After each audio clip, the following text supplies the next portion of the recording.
शिंदे गटाच्या विलनीकरणाची भाजपची रणनीती आहे का असा सवाल सध्या उपस्थित होतोय।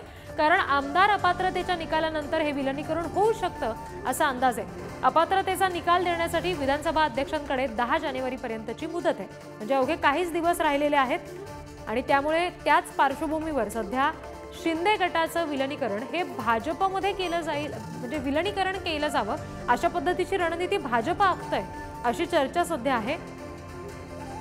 अपात्रतेचा निकाल यायला अजून वेळ आहे, कारण विधानसभा अध्यक्षांना आता कोर्टाने सांगितलंय 10 जानेवारीपर्यंत हा निकाल दिला जावा।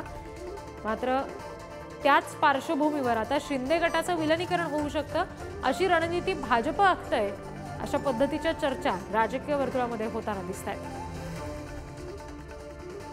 शिवसेनेतल्या फुटीनंतर आमदार अपात्रतेचा हा मुद्दा समोर आला आणि गेले अनेक महिने खरं तर आमदार अपात्रतेचा हा प्रश्न अजूनही प्रलंबित आहे। प्रतिनिधी ज्ञानेश्वर चौतमल यांच्याकडून अपडेट्स घेऊयात। ज्ञानेश्वर, विलनीकरणाचा घाट जर भाजप घालत असेल तर कशा पद्धतीचं स्वरूप असेल?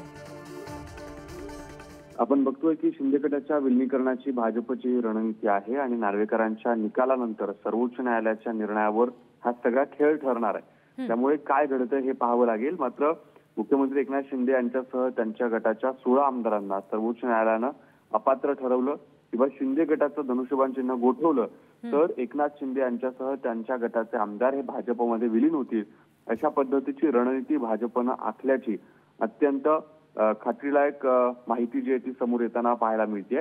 मुख्यमंत्री एकनाथ शिंदे आणि त्यांच्यासह त्यांच्या गटाच्या आमदारांच्या अपात्रतेचा जो निकाल आहे तो विधानसभा अध्यक्ष राहुल नार्वेकर हे 10 जानेवारीपर्यंत देणार आहेत। विधानसभा अध्यक्ष नार्वेकर हे शिंदे यांच्यासह त्यांच्या आमदारांना पात्र ठरवलं तर या निर्णयाविरोधात उद्धव ठाकरे गट सर्वोच्च न्यायालयात दाद मागेल आणि अशा सगळ्या परिस्थितीत नार्वेकरांच्या निकालानंतर सर्वोच्च न्यायालयाच्या निर्णयावर हा सगळा खेळ ठरत असताना भाजपनं जी रणनीती आखलेली आहे ती अत्यंत महत्वाची आहे। बघावं लागणार आहे भविष्यात नेमकं काय होतं। निश्चित ज्ञानेश्वर, एकंदरीत विधानसभा अध्यक्षांचा निर्णय आल्यानंतरच या सगळ्या संदर्भातलं चित्र निश्चित स्पष्ट होईल।